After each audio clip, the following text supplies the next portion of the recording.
بینەرانی ئازیز و خۆشەویست لە خدمەتانان بۆ پێشکەشکردنی ئیدامەی بەرنامەی و هەوتوی تەلەڤیزیۆنی پەرتۆ لەم بەشە لە بەرنامە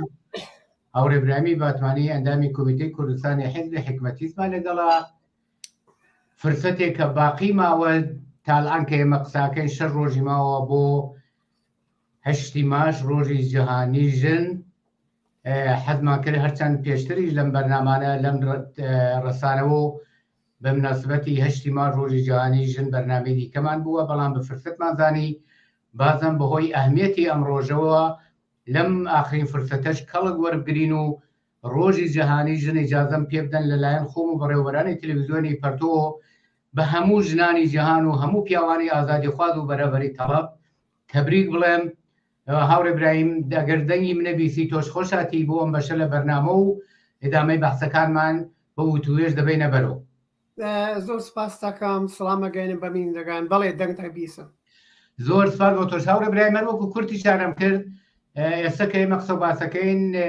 6 ڕۆژی زیاتر نەماوە بۆ ڕۆژی جیهانی ژن. ئەم ڕۆژە جیهانیە لە هەموو دنیا بە شێوای جۆراوجۆر کەم و زۆر بەڕێوە دەچێت. پرسیارەکەی من لە ئێوە ئەوەیە کە باتەوەجێ بە فەزای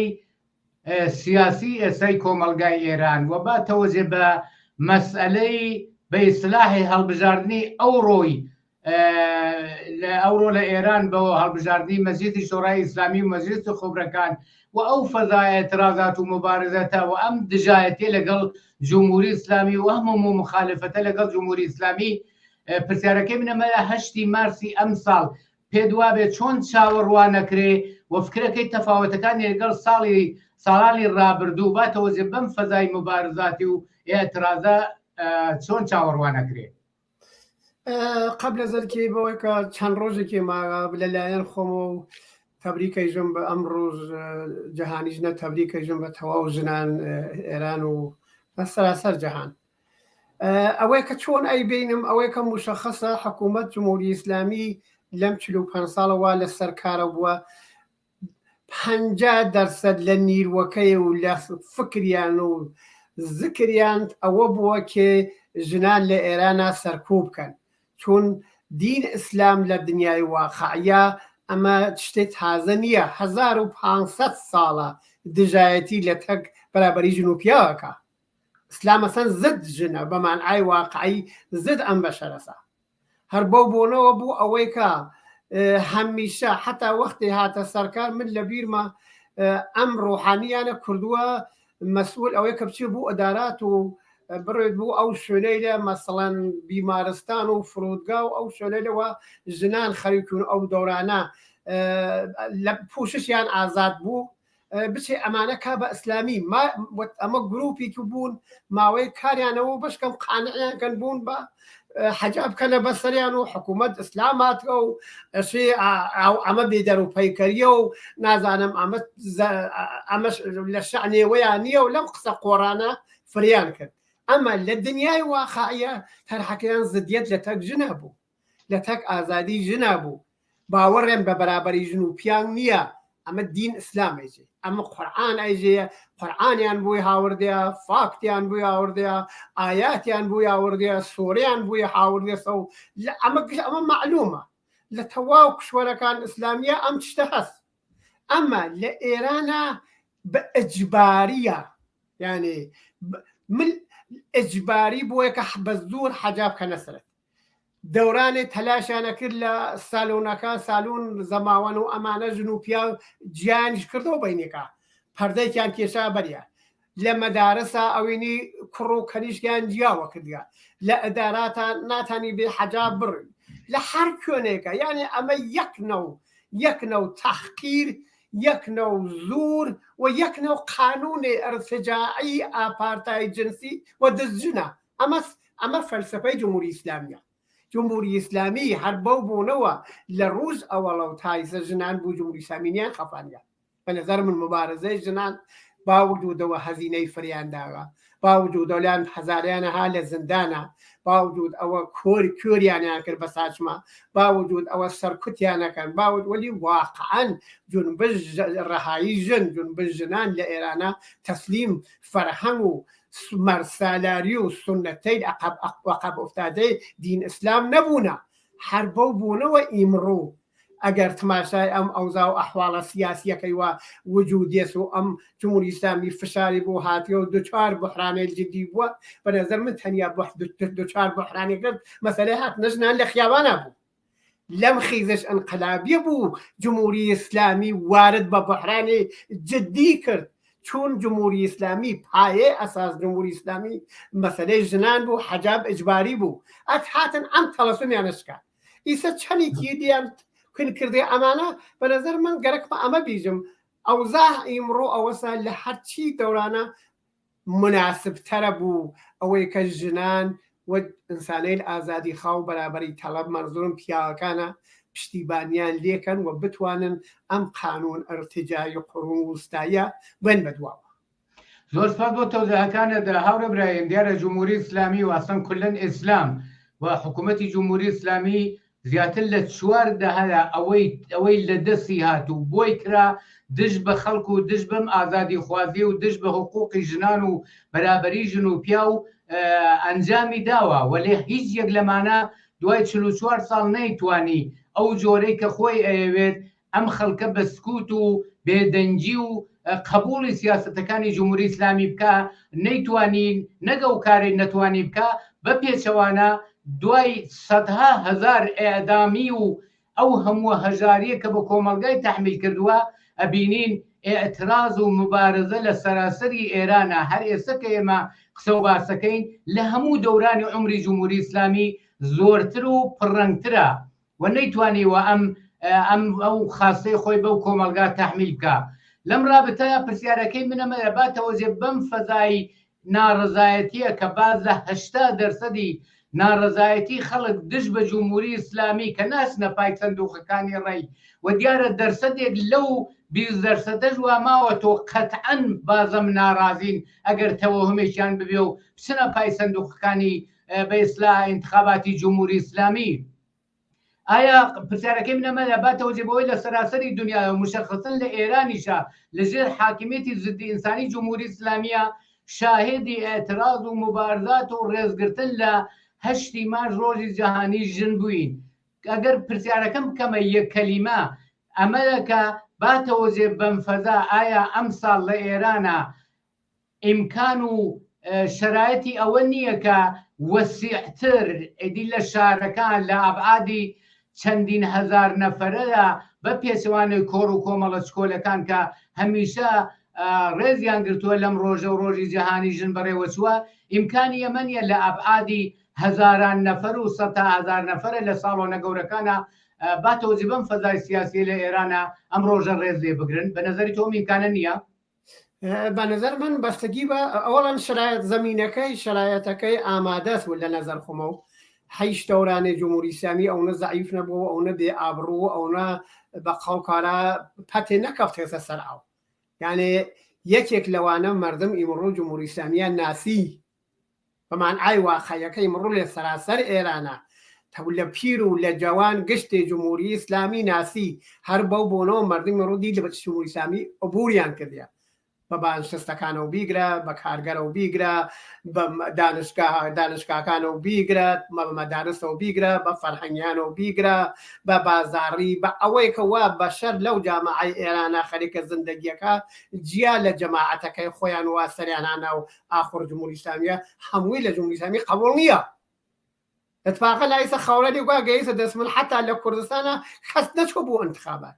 1-2% نەچوە. جا بۆ بوونەوە ئەمە نمونەیەکە ئەوەی کە جمهوری ئیسلامی بوو دراپە بوو 8 مارس سۆمانە جمهوری ئیسلامی 45 ساڵە لە تەک ئەم ڕۆژە زدیەتیەس و 48 ساڵە تەلاشەکە ئەم ڕۆژە بەرگوزارنەوەی چون جمهوری ئیسلامی حکومت جمهوری ئیسلامی نە عەقیدەی بە بەرابەری ژن و پیاو است نە عەقیدەی بە ڕوو جەهانی کارگەر است نە عەقیدەی بە ئازادی هەست نە عەقیدەی بە ڕەفا و زندگی ژیانی خاص هەست نە عەقیدەی بەوەی کە هەست مردم بتوانن خۆیان تەسبیم بگرن عەقیدەی بە هیچی نییە. ئەم ڕژیمە ڕژیمێکی مافیایکی دزێ درۆزنێ هۆقەباز خەریکە بە زۆر ئەسلحەوە 45 ساڵە بە زندان و بە ئەسلحەوەمانە لەسەر ها لەسەر کارم اینجا ئیمڕۆ شەرایەت وای پێ هاتووە خیزش انقلابی 1401 وای پێکرد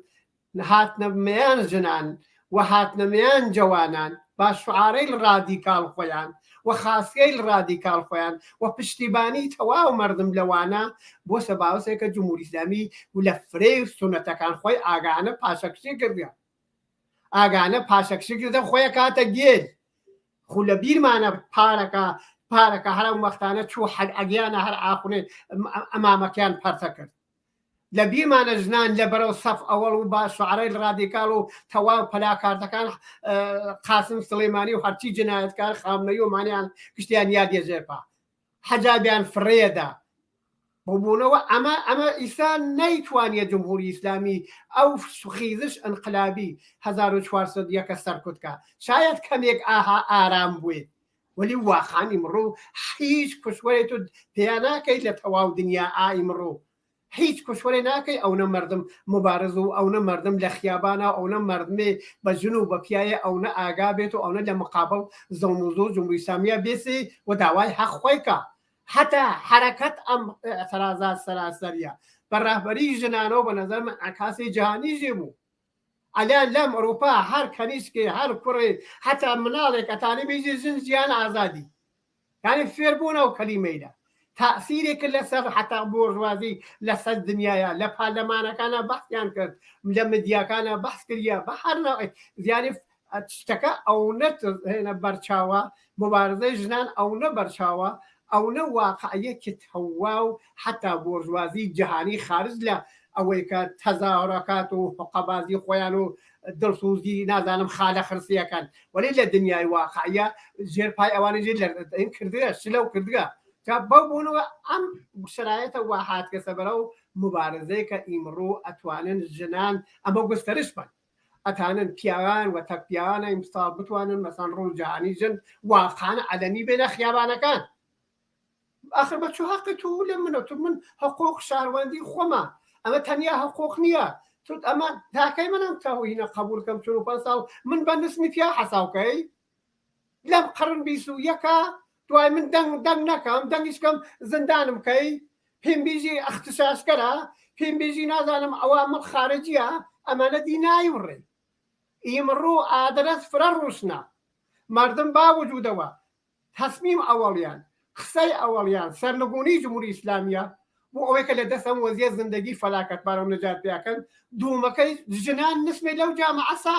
ئەچێت بێنە خیاوەن بژێ ژن و پیا بەرابەری ژن و پیا ماگەرەکە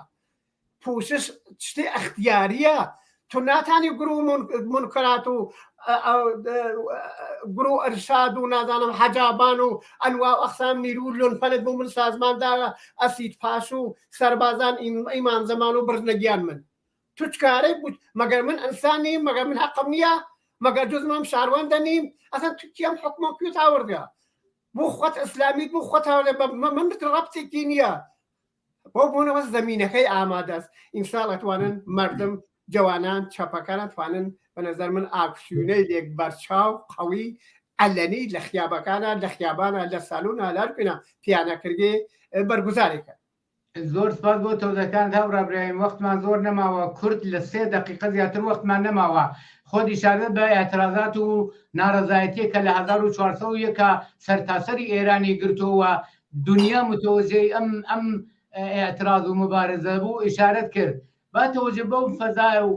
ئەوەی کە خاست و ئارەزووی خەڵکی ئازادیخواز و بەرابەری تەڵەب لە جامعەی ئێرانە دش بە جمهوری ئیسلامیەوەلەکە جمهوری ئیسلامی سەر بە تەنیۆ نەبێت لەم رابطەدا تەوەقع و بانگەوازی تۆ بۆ ئەوەی کە مشەخەسەن بۆ کۆمەلگای کوردستان کە بەرنامەکەی ئەم بەشە لە بەرنامەکە کوردیە تەوەقع و بانگەوازی تۆ بۆ هاتنە دەرێ بۆ ئێتراز و مبارزە بۆ ڕێزگرتن لە ڕۆژی جیهانی ژن لە ئەبعادی وەسیعە چییە؟ من ئەوەی کە تەوەقع من واقعاً وەک کۆمۆنیستێکی ساڵهای ساڵ لەو جامعە مبارزەم کردیا و بوو فرە کە شناختە شدەیژم نەتەوەقعم خاستمەوەسا مردم کوردستان ئەشت هەمیشە پەرچەمدار مبارزەی ڕادیکاڵ و چەپ و ئازادی خواز بوونە لە توول تاریخە لە کوردستان هەمیشە ڕووجەهانی کرێکار باوجود ئەو هەموو مەحدودیەتە باوجود ئەو هەموو خەفەخانە وەلی هەمیشە توەسە بەرەو ڕۆجەهانی ژن بۆ باوەجود ئەوەیە کە جمهوری ئیسلامی کوردستانی ملی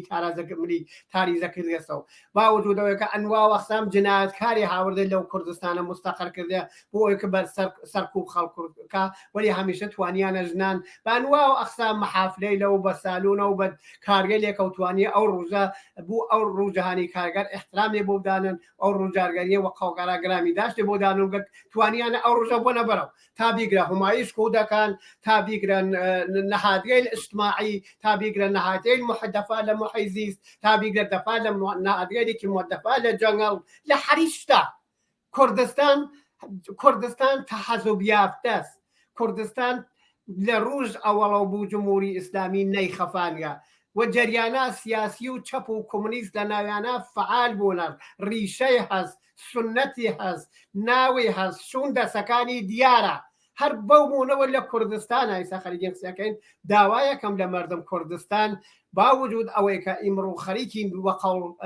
هاینەژێر فشارێک اقتصادی و گەرانی و بێکاری و بەدبەختیک وا جمهوری ئیسلامی ئاگاهانە تەحمیڵی پێمان کردە ئەمە لە بیرمان نەچێ ڕۆژ جەهانی ژنەچەی بیگرین ڕۆژێک مهمە بەشێ لە مردم کوردستان یامە تەواو دنیا ئێران ئەگەر بیکەیتە 100 نەفەر 50 ژنە ئێمە ناوێ نسبەت بە ئەم حقوقا و ئەم خاستە ناوێ بێتەوەجوو بکەین ئەشێمە عەلی دیکەینەوە من داوایەکەم لە مردم کوردستان دی تازە دەور ئەو نەماگە 5-6 نەفەر چنە پشت بچنە دۆڵێک و نازانم چنە کوێوان نەماگە ئەشێ بیتە خیابان ژن و پیا بێنە خیاوان بێن بیژن ئێمە بەرابەری ژن و پیا و بێ بەرابەری ژن و پیا ڕەزایەت ناگەی تەواو بۆ دەڕانتە تەواو بوو من هڕوویتان تەواو بۆ زندان و چەند ماگە زندانمانەکەن منە پرسم لە مردم کوردستان کی زندانی نەکریاوە کی وەردەست جمهوری ئیسلامی زەربەی نەخواردگە زەربەی ڕوحی جسمی ماڵی مناڵی باوکی دایکی کی نەیخواردگە تماشاکە ڕوژ نییە دەست دەیان کۆڵەبەر ئەکوژن ئەنگارەمانە بەشەر نین دەبن بە لە کاتێ نەسە دنیا ئەم هەموو زەڵم و زۆرە وا جمهوری ئیسلامیەکە بۆ مردمە ئیمەڕۆ دی مردم هاتنە سەمەیە بۆ بوونەوە داوام لەس لە مردم کوردستان ئەوەسا خۆتان ئامادەکەن بە تایبەت چەپ و کۆمونیستەکان ئینسانی ئازادی خواز و بەرابری تەڵەب ژنان دانشگایە فەرهەنگیان خۆتان حازرکەن ئەم مراسمە ئیمساڵ بە مراسمێک گەورە و جدی بگرن کە جمهوری ئیسلامی بزانێت دنیا ها بەدەست کیەوە زۆر سپاس هاوڕێ برایم پرسیارم زۆرە لەم بابەتەوە بەڵام وەختەکەمان ئیجازەمان پێ نادەوە هاتینە کۆتایی بەرنامەکە زۆر سپاس بۆ بەشداریت و بۆ تەوزیحەکانە لەم بەشە لە بەرنامە ئەوڕۆی تەلەڤیزیۆنی پەرتۆدا سپاس بۆ ئێوەی ژووربارە جارەتری سڵام بینەدەگان ئازیزە گەیرە زۆر سپاس مەمنون بینەرانی عزیز و خۆشەویست بەم جۆرە هاتینە کۆتایی بەرنامەی و حوتۆی تەلەڤیزیۆنی پەرتۆ ساخی و سڵامەتیتان ئارەزوو